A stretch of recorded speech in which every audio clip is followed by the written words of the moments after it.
주님을 바꾸지 않으리 찬양하겠습니다.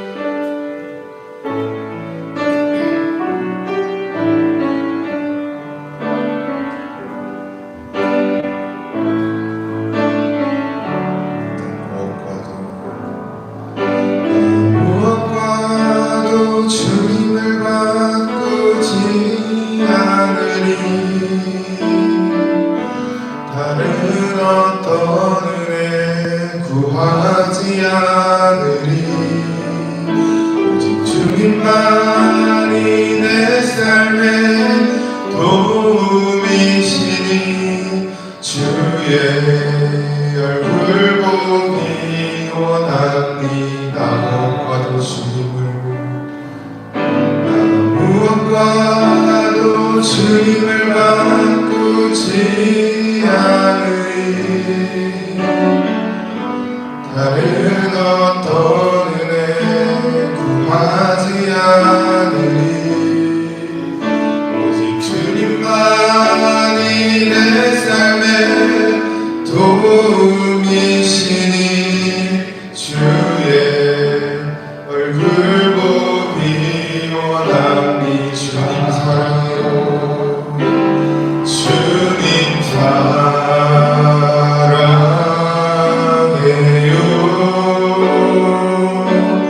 온 마음과 정성 다해 하나님의 진실한 친구 되기 원합니. 주님 사랑해요. 주님 사랑해요.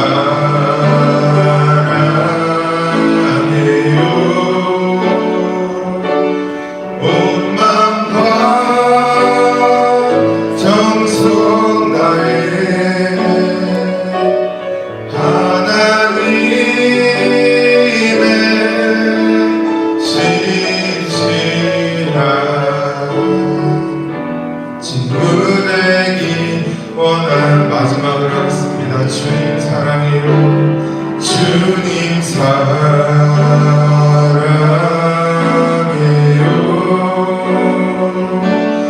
온 마음과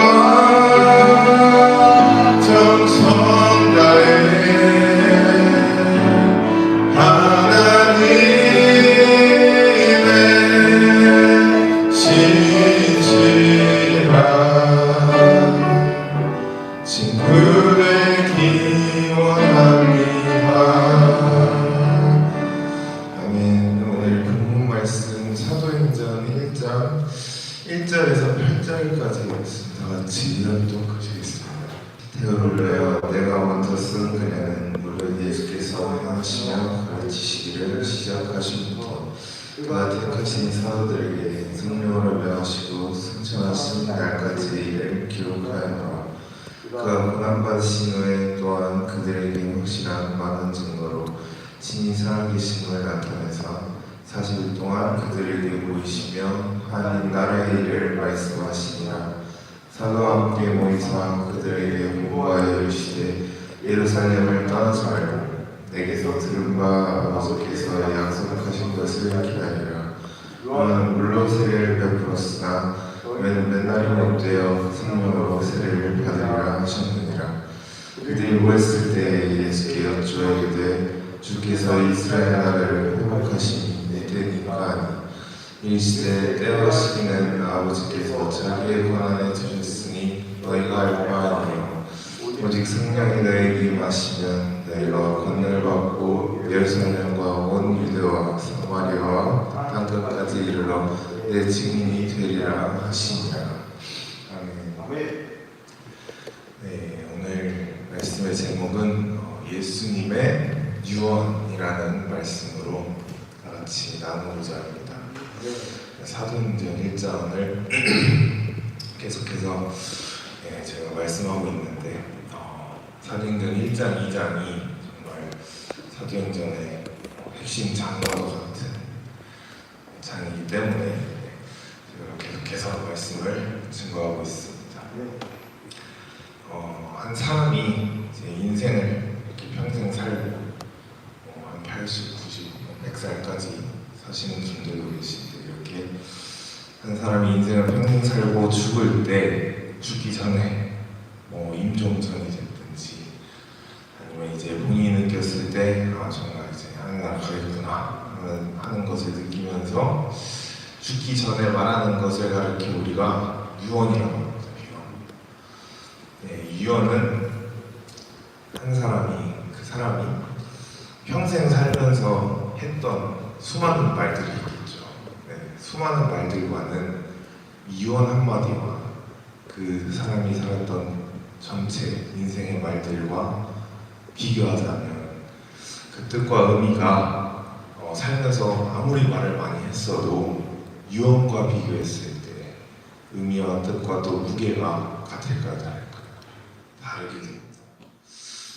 죽기 직전에 자신의 인생을 어떻게 이렇게 돌아보면서 자신의 인생을 다 함축해서 엑기스 같이 짧게 줄여서 몇 문장으로 말하는 것을 가리켜 유언이라고 합니다. 뭐 죽기 직전이니까 혹은 임종이 가까워졌으니까 동물도 그렇듯이 사람 또한 말을 많이 할 수가 없습니다. 그렇기 때문에 최대한 짧게 줄여서 핵심적인 말만 딱딱 하게 될 수밖에 없습니다. 청개구리도 엄마의 유언을 들어야 들어요. 듣기도. 그만큼 유언이라는 것이 우리에게 주는 의미가 특별하다는 것입니다. 보통 인간이 죽을 때 이렇게 하는 유언들을 보면 물론 뭐 특별한 유언 정말 의미 있는 유언들도 많겠지만 거의 비슷한 유언들이 주로 많습니다. 네. 여러분들 TV를 보든지 주변 사람들 실제로 뭐 유언 남기는 거 보면 거의 비슷비슷합니다.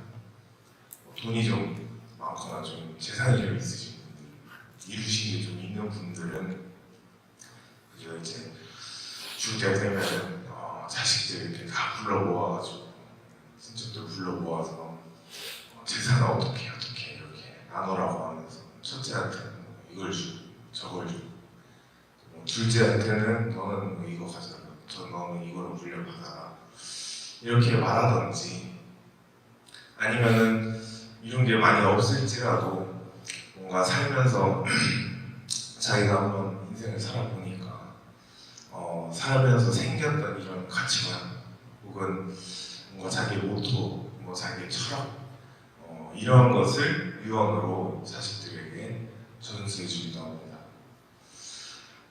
정광 목사님께서 저에게 유언이란 이런 말씀을 유언에 관한 말씀 여러분도 아시다시피 정광 목사님께 머리 이거를 목 뒤에다가 이 천신을 박으셨을 때 본인이 느꼈을 때는 이제 하늘나라를 갈 때가 되셨다고 느꼈기 때문에 그때 저뿐만 아니고 막 교회 분들 부르셔가지고 실제로 유언의 말씀을 하시기도 했어요. 근데 그때뿐만 아니고 저는 아들로서 살면서 평생 유언처럼 저에게 가르치셨던 것들이 영적인 것들을 제외하고 성경적인 것들을 제외하고 이런 인간적인 부분에서 인생을 살아가는 데 있어서 딱 두 가지가 있어요. 두 가지 생각이 납니다. 아직도. 첫째로는 남에게 그게 가족이 됐든 친구가 됐든 그냥 회사 사람이 되었든 남에게 돈을 빌려주면 빌려줬지 큰 돈도 주지 말고 어느 정도 내가 나중에 그 돈을 내가 너에게 빌려줬던 돈을 다시 내가 안 받아도 미래에 죽을 때까지 안 받아도 지금 내가 사는 인생에 내 삶에 지장이 없을 만한 그러한 수준의 돈을 그러한 액수의 돈을 그냥 다시 받을 생각하지 말고 그냥 줘버린다는 마인드로 빌려주라는 것이 첫 번째 뭔가 유언과 같은 말씀이었어요.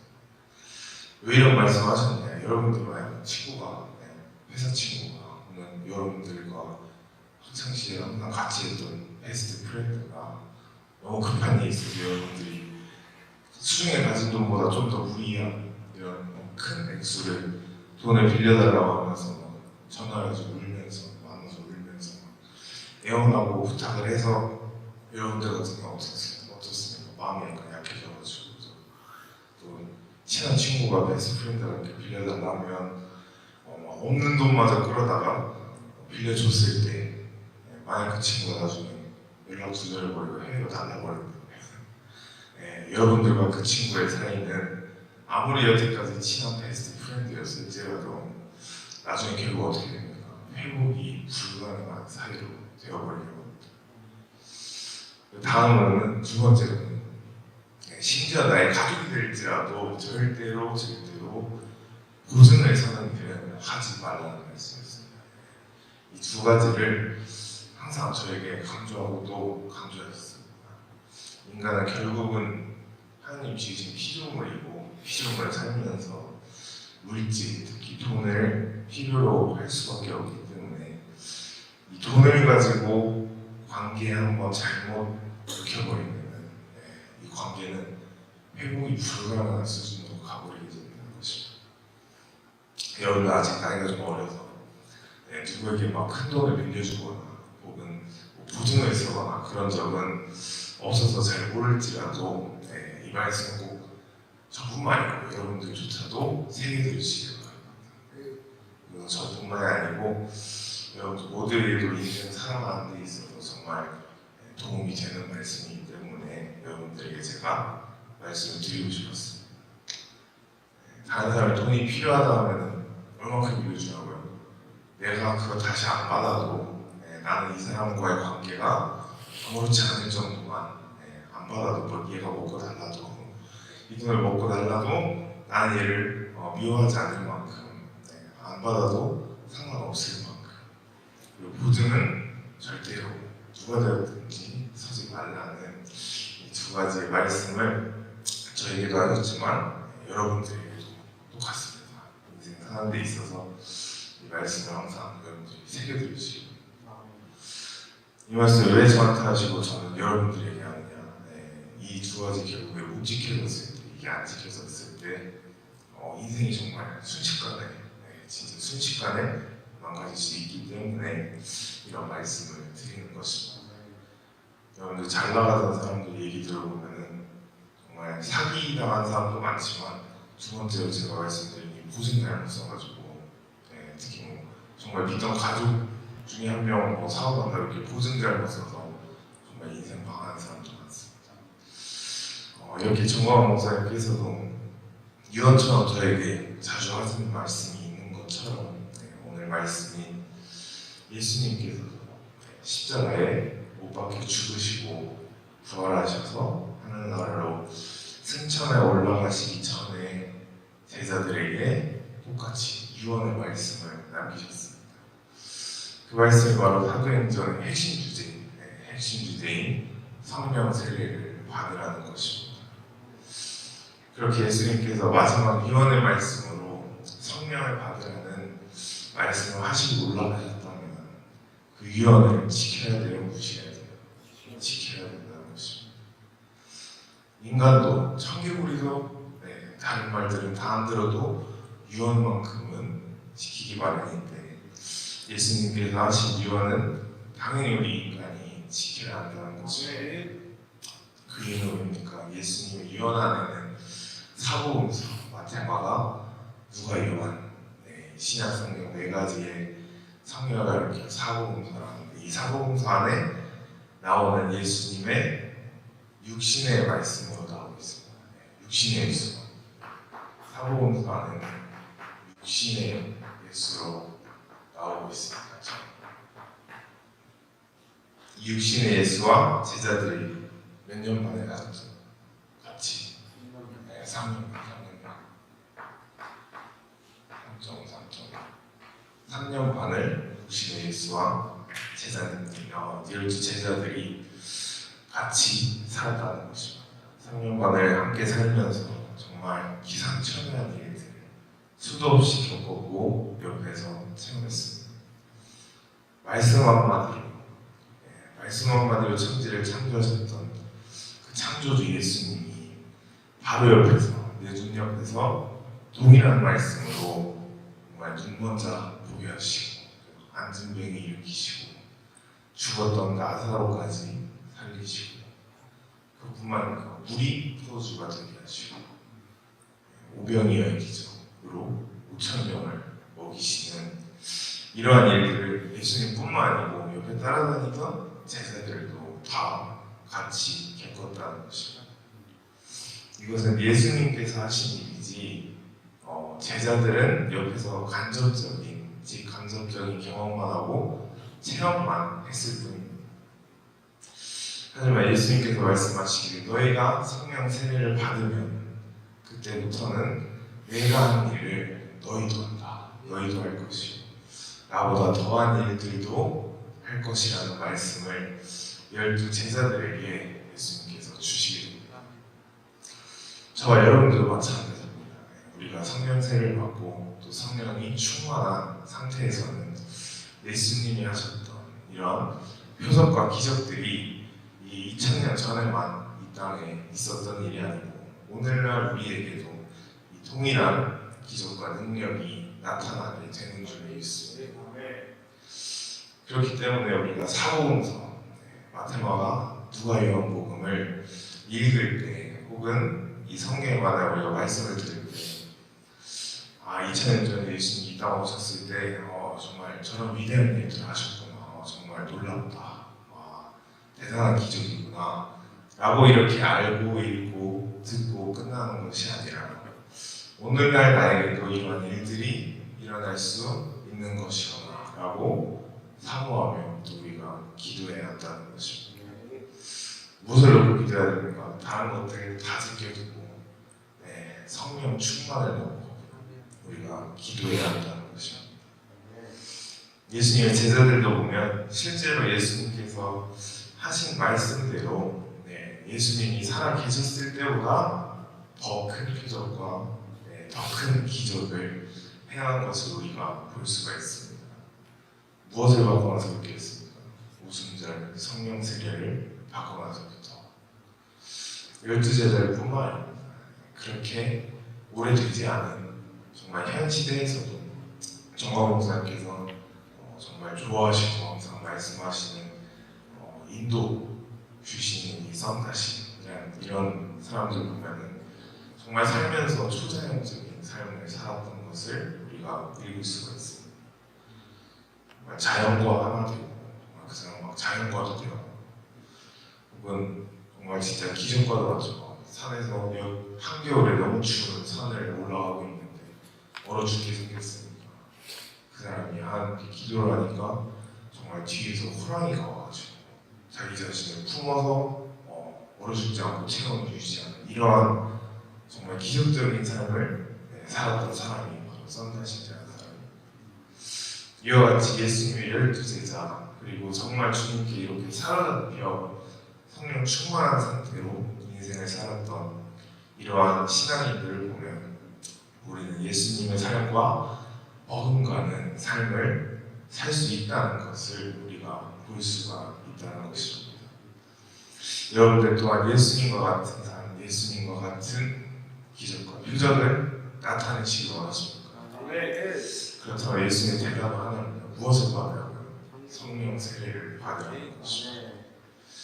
이와 같이 예수님께서 강조하시고 유언으로까지 이렇게 남기시고 가신 말씀이 바로 우리에게 성령 세례를 받으라는 유언의 말씀인데 오늘날 정말 많은 교회들이 예수님의 유언의 말씀을 무시하고 있다는 것입니다.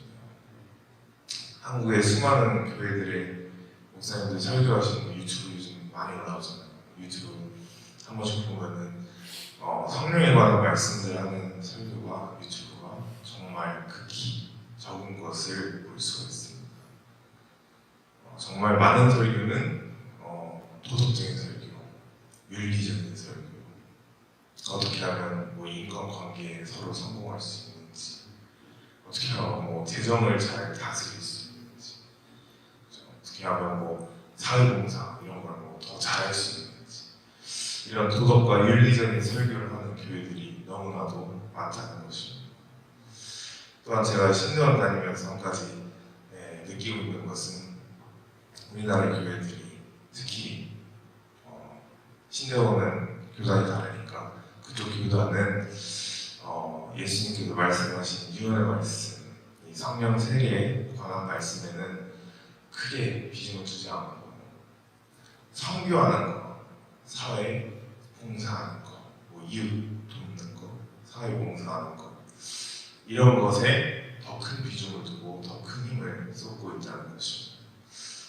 물론 그저 선교하고 사회적인 봉사하는 거 당연히 좋죠. 또 당연히 그건 교회가 해야 할 일 중에 하나인 건 맞습니다. 하지만 그 순서가 틀렸다는 것입니다. 우선순위가 틀렸다는 것입니다. 성령세를 받는 것 그리고 교회에서 이러한 하나님의 말씀을 전파하고 설교하는 것이 제일 우선순위가 되어야 하는데 오늘날 특히 대형 교회들마저도 하나님의 말씀보다는 그 외적인 것들, 말씀 외적인 것들, 사회적인 봉사하는 것, 해외 선교하는 것 이러한 것들에 더 우선순위를 두고 더 비중을 두고 사역을 하고 있다는 것입니다. 여러분들이 무엇을 하든지 모든 사역의 힘은 결국은 성령 세례로부터 온다는 사실을 여러분들 반드시 깨달으시기 바랍니다. 그렇기 때문에 제가 저번 주에도 말씀드린 것과 같이 우리가 이 구조를 분명히 알고 있어야 한다는 것입니다. 신앙생활 첫 단계가 뭐죠? 결국 교회 나오면 예수님을 영접해야 되거든요. 예수 영접. 교회 나오게 되면 예수님을 영접하고 영접하는 사람은 바로 다음에 성령 세례를 받아야 합니다. 이렇게 성령 세례를 받은 사람은 드디어 본인의 자아의 본인의 뜻을 관람할 수 있는 힘이 생깁니다. 자아의 파생. 그러고 나면 이제 그리스도와의 7대 복음의 7대 그리스도와의 온전한 연합이 이루어지고 그 뒤에 오는 것이 뭐라 했죠? 사역이다. 사역. 그 뒤에 사역이 따르게 합니다. 정말 이 단계를 우리가 모르고서 여러분들이 사역을 열심히 해보겠다. 주님의 일을 내가 한번 열심히 해보겠다. 주님 나를 써주세요. 라고 아무리 부르짖어 기도해봤자 여러분들의 사역은 열리지 않는다는 것입니다. 여러분들이 부르짖어 기도해야 되는 것은 어디 있다고요? 성령 세례. 두 번째 단계에서 그것을 다 맞춰야 한다는 것입니다. 그렇죠. 예수 영접이 무엇입니까? 예수 영접은 결국 마태복음 16장 16절에 나온 것처럼 베드로가 예수님께 신앙 고백을 했던 그 말씀, 주는 그리스도시요 살아계신 하나님의 아들이십니다. 이 말씀에 신앙 고백을 함으로써 우리가 예수 영접을 하고 우리 속에 구원이 이루어지게 된다는 것입니다. 이렇게 예수 영접의 단계를 거친 사람은 반드시 무엇을 받아야 된다? 성령 세례를 받아야 한다는 것입니다. 사도행전 2장에 나오는 오순절 성령 세례를 이건 선택사항이 아니라 이건 받고 안 받아도 그만이고 그게 아니라 선택사항이 아니라 혹은 건너뛸 수 있는 것이 아니라 무조건 필수적인 것이라는 것입니다. 여러분들 또한 오순절 성령 세례를 스킵하지 마시고 또 무시하지 마시고 뜨겁게 받으시길 축복합니다. 그 다음에 이루어지는 것이 로마서에 나오는 핵심의 말씀, 사도 바울의 십자가 복음의 핵심 잘 아세요. 나의 뜻은 다 죽고 예수의 뜻만 사는 것. 잘 아세요. 이거 보시면 여러분 다 순서대로 가잖아요. 사도행전이 왔고 마태복음 갔고 사도행전 와서 이 로마서 가잖아요. 신약성경의 순서대로 가고 있다는 것입니다. 로마서에 기록한 사도 바울의 핵심적인 주제가 결국은 그리스도의 십자가 복음입니다. 십자가 복음. 모든 성경에 특히 신약성경의 말씀을 구약성경뿐만 아니고 그리스도 십자가 복음으로 적용해서 나의 신앙과 연관시키는 것이 사도 바울의 핵심적인 복음의 말씀입니다. 그리스도의 탄생과 죽음과 또 그리스도의 부활 이 세 단어가 사도 바울의 핵심 단어입니다. 사도 바울은 예수 십자가를 제대로 알았기 때문에 예수님의 십자가를 제대로 아는 사람은 잘 아세요. 나의 뜻을 십자가 앞에 못 박게 된다는 것입니다. 예수님의 십자가 앞에 못 박고 난 뒤에 사도 바울의 입에 말씀으로 고백하는 것이 무엇입니까? 그러므로 나는 사나 죽으나 누구의 것? 주님의 것이라는 그 신앙 고백이 잘 파쇄가 됐을 때 나오게 된다는 것입니다. 여러분들의 입술에서도 사도 바울과 같은 그러한 동일한 고백이 나오시길 축복합니다. 이렇게 나의 뜻을 철저하게 못 받고 난 뒤에는 우리는 드디어 그리스도와의 복음의 칠대연합, 온전한 연합에 들어가게 된다는 것입니다. 우리가 그리스도와의 복음의 이 칠대연합이 온전히 이루어지게 되면 마지막 찬양왕국의 우리의 모습이 예수님과 같이 결국은 끝까지 보면 어떻게 돼요? 예수님과 같이 성화가 되어져 있고 미래에 우리가 죽어서 누리게 될 찬양왕국을 이 땅에서 죽지 않고서도 미리 맛보기로 체험하고 천국을 가게 될 수 있다는 것입니다. 왜냐하면 천년왕국의 연합이 이루어진 사람은 세 가지 다스림의 권세가 임하기 때문입니다. 물질과 사랑과 또 마귀를 다스릴 수 있는 이 3대 다스림의 권세가 천년왕국의 연합을 마친 사람에게 오는 권세라는 것입니다. 저와 여러분들 또한 죽어서는 당연히 우리가 누리겠지만 살아서도 이 땅에서도 이 3대 권세를 다 누리시는 축복이 임하시기를 바랍니다. 이렇게 온전한 그리스도와 연합이 이루어진 사람에게만 드디어 뭐가 열린다고요? 사역의 길이 열린다. 사역의 문이 열리게 되고 하는 사역들마다 손을 대는 모든 일들마다 시온의 대로가 열리고 또 형통함의 축복을 받게 된다는 것입니다. 어떠한 사람에게만 이 단계를 다 거친 사람에게만 단계를 다 거치고 사역에 들어온 사람에게만 그것이 있는 거지. 오늘 나와서 예수 영접하고 다음 주에 사역하러 뛰어나가겠다. 그 사람에게는 이러한 역사가 일어나지 않는다는 것입니다. 여러분들이 하시는 모든 사역에 형통함에 시온의 대로가 열리시기를 축복합니다. 그러기 위해서는 우리가 사도행전의 핵심 단계인 두 번째 단계, 성령 세례의 단계가 필수적으로 또 확실하게 이루어져야 한다는 것입니다. 우리가 살면서 어차피 한 번만 예수님 믿고 두 번 믿으면 안 됩니다.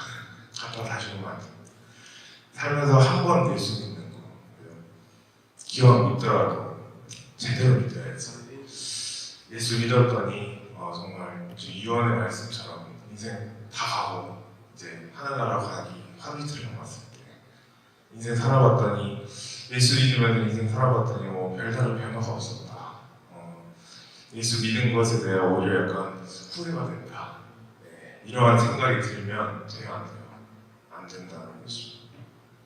내가 인생 살면서 믿었던 그 예수가 죽을 때가 되어서도 여러분들이 임종 때가 되었을 때 내가 예수 믿은 것에 대하여 정말 후회함이 하나 없이 다시 예수를 믿어도 나는 똑같이 믿겠다 라는 이러한 마음의 자세, 또 이러한 고백이 나와야지만 여러분들이 진짜 예수를 믿고 생활했다는 증거라는 것입니다.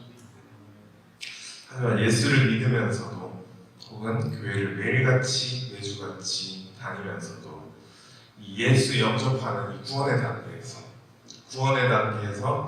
그 다음 단계로 가지 못하고 성령 세례를 받지 못하고 평생 예수 영접 구원만 받다가 그냥 끝나는, 그냥 천국 가는 사람들이 너무나도 많다는 것입니다. 예수 영접만 하고서도 그죠, 다른 일들을 할 수 있습니다. 그냥 못하지는 않습니다. 다른 일들을 할 수는 있지만 그 사람에게 성령의 능력이, 그 현장에 성령의 힘이, 성령의 밀어주심이 나타나지 않고 또 조금만 가다 보면 인간적인 힘으로 할 수밖에 없고, 그러다 보면 어떻게 됩니까? 낙심도, 어쩔 때는 이제 회의감이 들기 마련이라는 것입니다.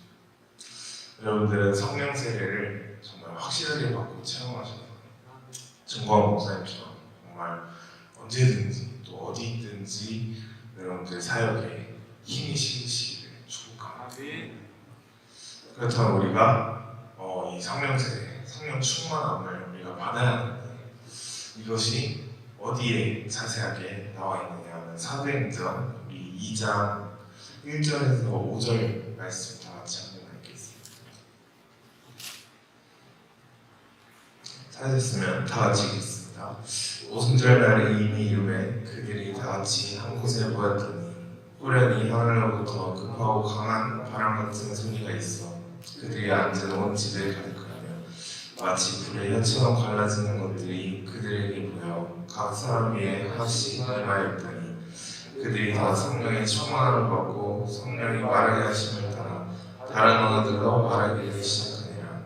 그때 경건한 유대인들이 천하 각국으로부터 와서 예루살렘에 머물러 있더니 이렇게 성령 세례에 대하여 자세하게 지금 말씀에 나와 있음에도 불구하고 어떤 사람들은 혹은 정말 신학교에서 어떤 신학교에서들은 이 시대의 성령 세례는 더 이상 없다.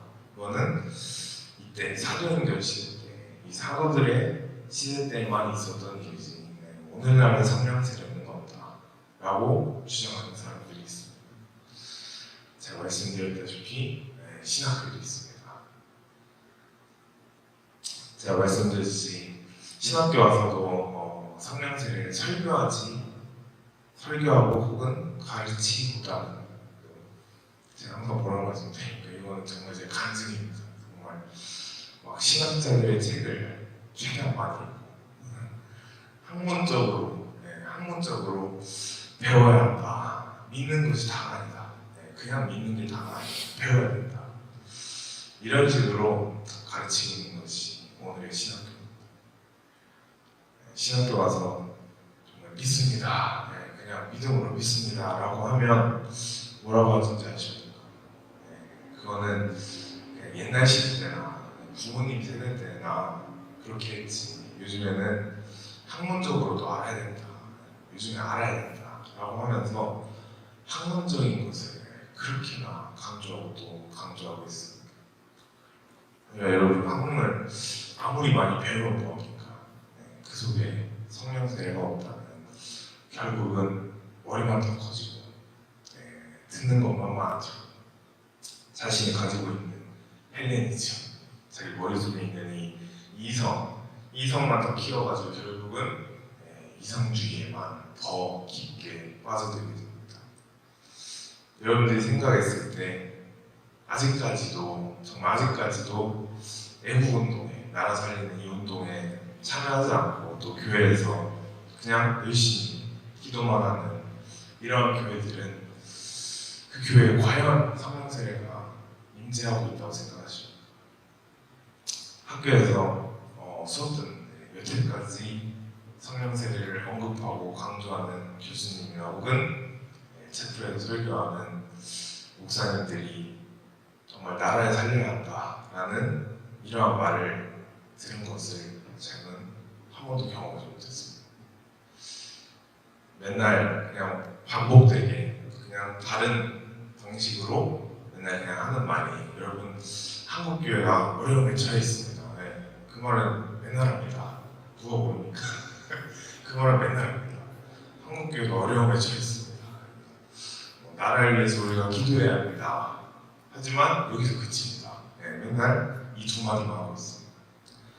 한국교회가 어렵고 나라가 정말 위험하고 혼돈스럽다면 뒤에서 기도를 열심히 하는 게 여러분들은 과연 그것이 해답이라고 생각하십니까? 물론 기도는 당연히 해야죠. 당연히 해야지만 기도를 하고 기도한 것에 따른 그에 따른 행동이 뒤따라와야 한다는 것입니다. 기도만 하고 행동을 하지 않는다. 그 기도는 아무 의미 없는 기도라는 것입니다.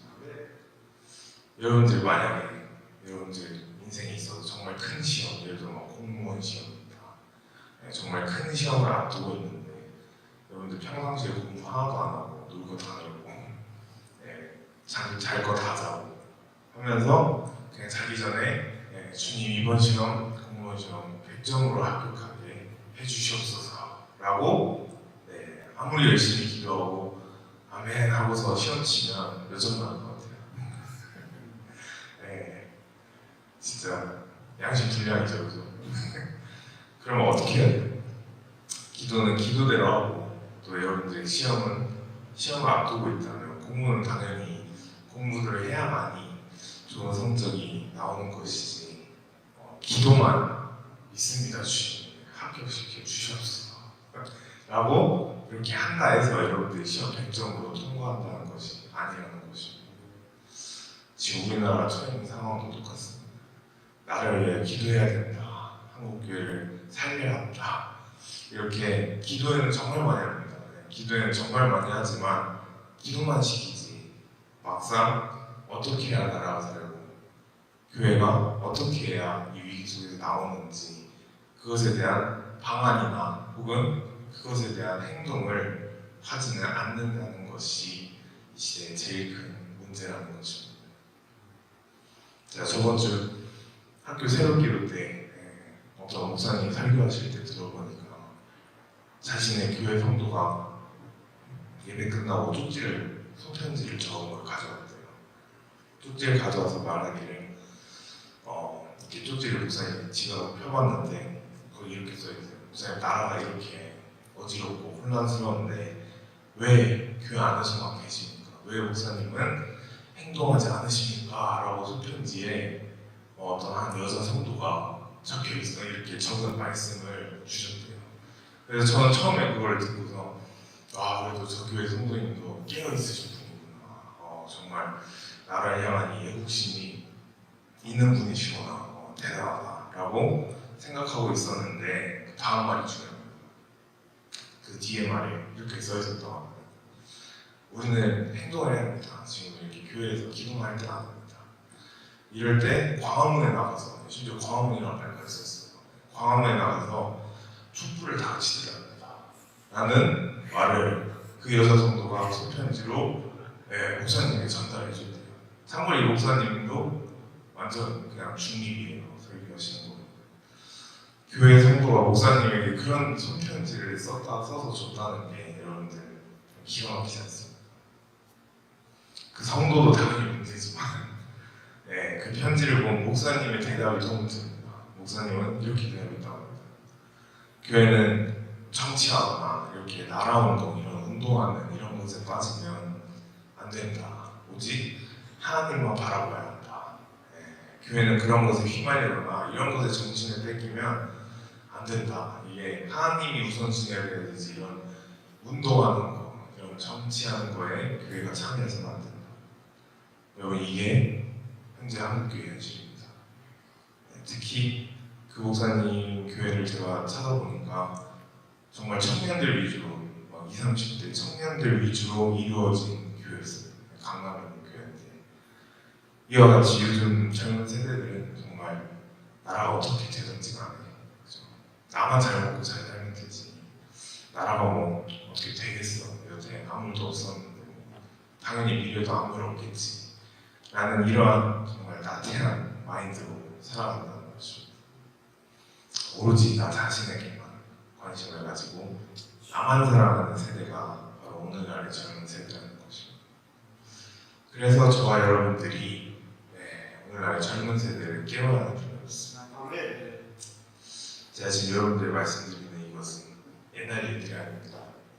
지금 현재 제가 피부로 신대원에서 정말 기숙사 생활을 하면서 피부로 느끼고 매일같이 경험하고 있는 것을 말씀드리고 있는 것입니다. 정광훈 목사님 그리고 우리의 부모님 세대들이 지금은 당연히 이렇게 앞장서서 나라 살리는 광화문 운동을 하고 계시지만 결국은 그 다음 세대인 젊은 세대가 이것을 이어받아야만이 나라에 희망이 있다는 것을 여러분들이 반드시 깨달으시길 축복합니다. 나라가 없는 교회가 어디 있습니까? 나라가 없는 가정이 어디 있습니까? 이와 같이 신앙뿐만이 아니고 우리가 나라를 살리기 위해서라도 무엇을 받아야 된다고요?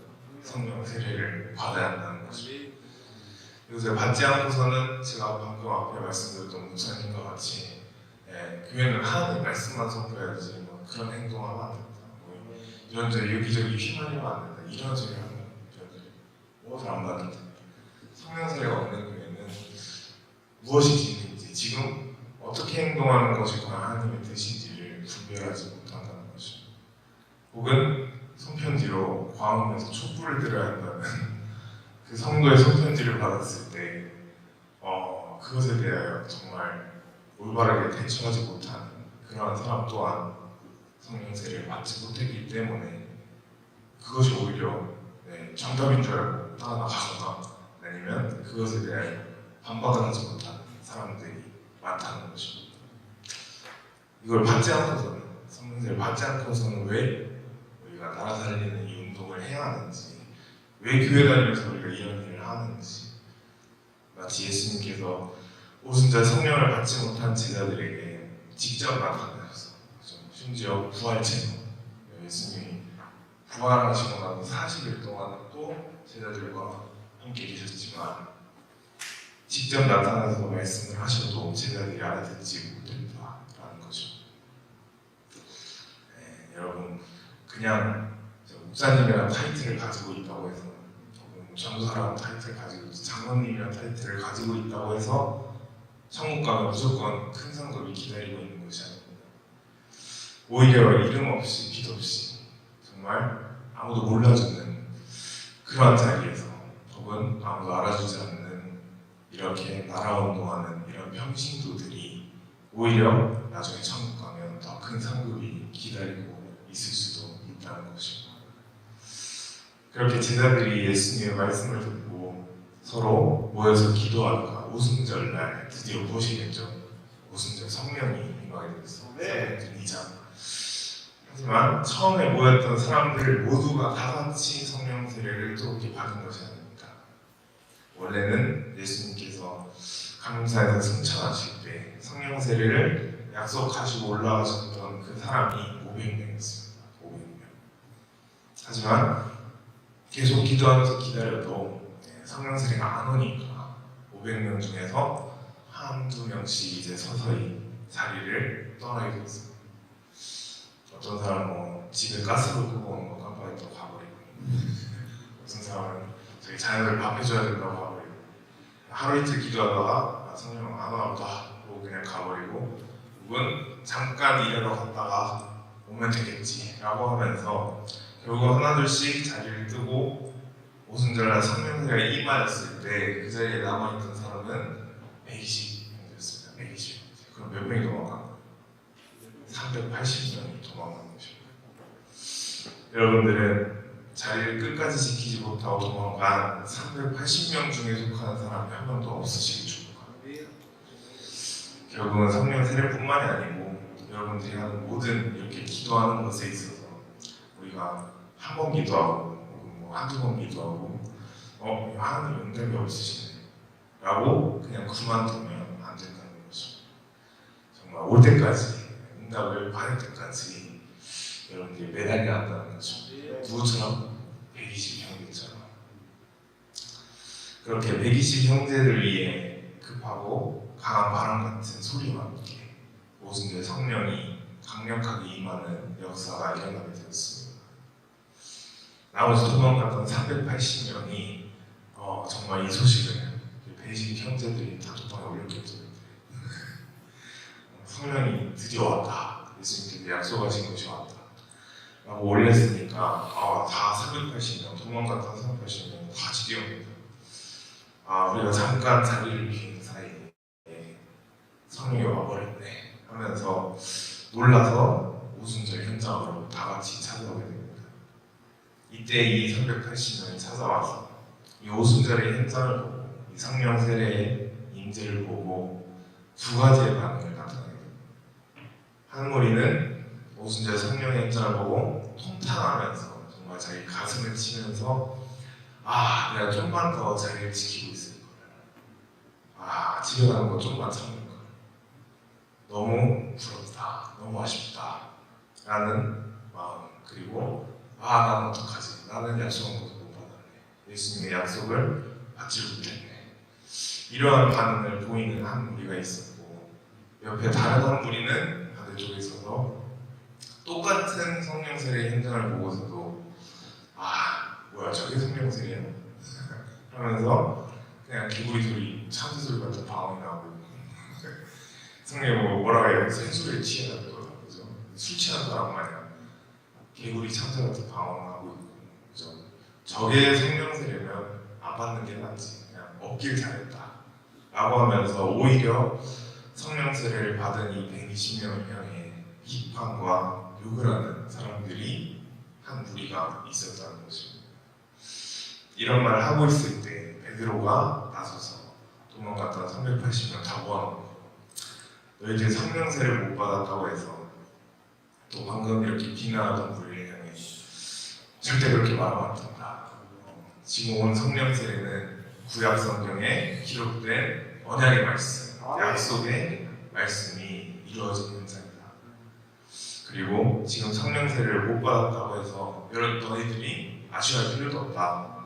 성령세례는 지금 한 번만 온 것이 아니고 앞으로 계속 오는 것이다 라는 말씀을 베드로가 하게 됩니다. 우리 사도행전 2장 37절 다 같이 한 절 읽겠습니다. 37절. 네, 그들이 이 말을 듣고 마음에 찔려 베드로와 다른 사도들에게 물어 이르되 형제들아 우리가 어찌 알고 하거늘. 베드로의 말씀을 듣고 형제들이 뭐라 했더니 서로 우리가 어찌 알고 하면서 뒤에 말씀 보면 결국은 회개의 역사가 터져나오게 됩니다. 그렇다면 여러분들이 정말 생각했을 때 여러분들 이때 당시에 한번 생각해 보시죠. 머릿속으로 상상으로 이때 당시에 베드로가 이 380 형제들을 모아놓고 과연 어떤 식으로 어떤 말투로 어떤 방법으로 설교를 했길래 이렇게 통탄하는 37절과 같은 통탄하는 반응이 나왔을 것 같습니다. 나지막한 목소리로 정말 여러분 성령은 받아야 하는 거예요. 꼭 받아야 합니다. 이렇게 안 받았어요? 괜찮아요. 또 올 거예요. 이런 식으로 타이르면서 나긋나긋 설교했을 것 같습니다. 아니면 강력한 메시지로 책망하면서 정광 목사님처럼 어쨌든 욕까지 하면서도 그것도 못 기다리고 자리를 떠나냐 이 삐같은 놈들아 이 참을성 없는 놈들아 그걸 못 기다리고 자리를 떠나냐 라고 하면서 정말 강력한 메시지를 던졌을 거예요. 정답은 강력하게 설교했을 수밖에 없어요. 여러분들 생각해도 그렇지 않습니까? 그러지 않고서는 절대로 나긋나긋 타일러서는 이 사람들이 37절과 같은 우리가 어찌할 것 같은 이런 회개 말씀이 터져나올 수가 없다는 것입니다. 그래서 정광 목사님께서 이 성령에 나타난 집회를 하실 때 보면 여러분들 혹시 참석을 해보시면 항상 강력하게 정말 사도 바울 베드로 못지않게 강력하게 설교를 하시기 때문에 심지어 여기 앞에 쓰시는 김원아 목사님 또한 여러분들 향해 가끔씩은 면담을 하면서 혹은 이렇게 강력하게 정말 냉철하게 여러분들 입장에선 너무하다 싶을 정도로 말씀하실 때가 있을 겁니다. 왜 그렇습니까? 그러지 않고서는 어찌할 거가 안 나오기 때문에 어찌할 거가 37절에 이 어찌할 거 반응이 나올 수가 없습니다. 어찌할 거라는 반응은 어쩔 때 나온다고요. 베드로와 같이 정말 강력한 메시지를 던져요. 강력한 메시지. 하지만 제가 앞에 말씀드린 것과 같이 수많은 한국교회 목사님들도 신학교 체플하시는 교수님들 보면은 전부 다 나지막한 말투로 타이르는 듯한 설교, 정말 타이르는 듯한 말씀, 딱 졸기 좋은 말씀 그러한 말씀들 위주로 하다 보니 당연히 그걸 듣는 사람들 또한 이 380명 회개하는 37절과 같은 반응이 나올 수가 없다는 것입니다. 앞에 설교한 목사님께서 아무리 강력한 메시지를 선포하고 나에게 심지어 욕을 할지라도 여러분들은 그것에 시험되지 마시고 정말 말씀에 나온 것처럼 우리가 어찌할꼬 하면서 여러분들의 심령에서부터 회개가 터져나오시길 축복합니다. 그런 사람에게 성령 세례가 강하게 임한다는 것입니다. 그래야 이제 말씀드린 여러분들은 정말 이 성령 세례를 놓고 우리가 한두 번 기도하고서 포기하지 마시고 끝까지 부르시며 또 함께 내어 달려서 예수님과도 같은 또한 사도들과도 같은 기적의 체험을 하시는 모두가 되시기를 축복합니다. 저희 보혈을 지나 찬양하고 기도하겠습니다.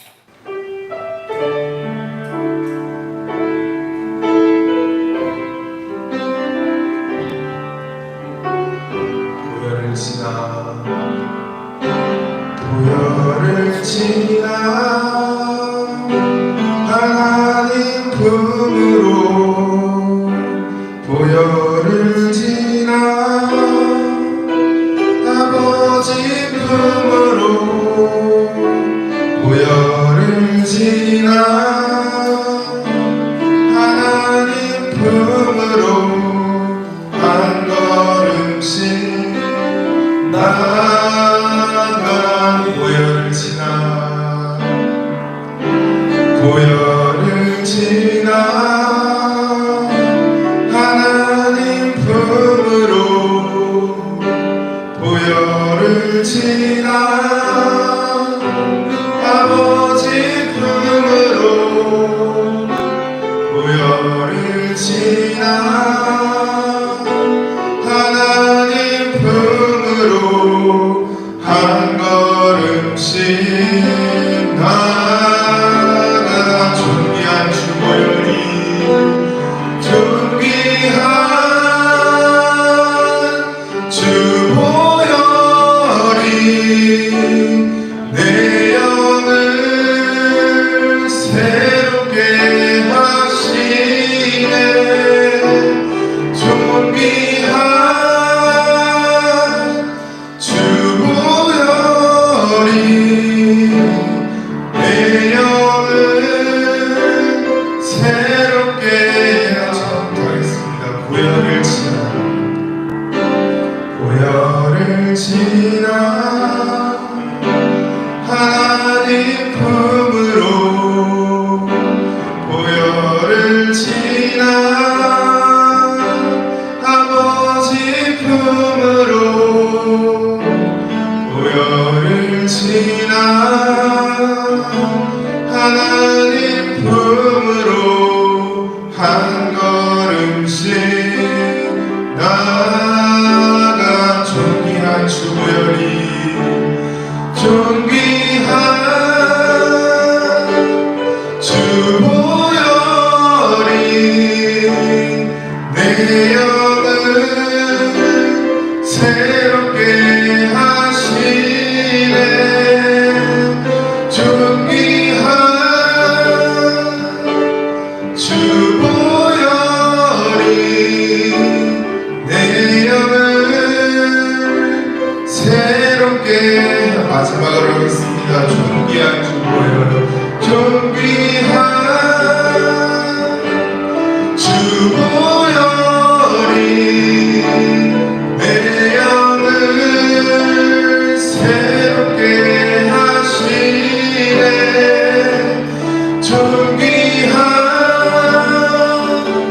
주 보혈이 내 영을 새롭게 하네. 아멘. 이 시간 다 같이 우리 기도하실 때 오늘 말씀과도 같이 주님 나는 다른 사람들처럼 혹은 다른 수많은 교회들처럼 예수님의 유언을 무시하지 않겠습니다. 나는 예수님의 유언을 받들고 세상을 정말 나를 살리기 위하여 또 하나님의 나를 위하여 예수님이 약속하신 예수님이 유언으로 말씀하신 성령 세례를 받기를 원합니다. 이 시간 성령 세례를 놓고 다 같이 주여 삼창하시면서 기도하시겠습니다. 주여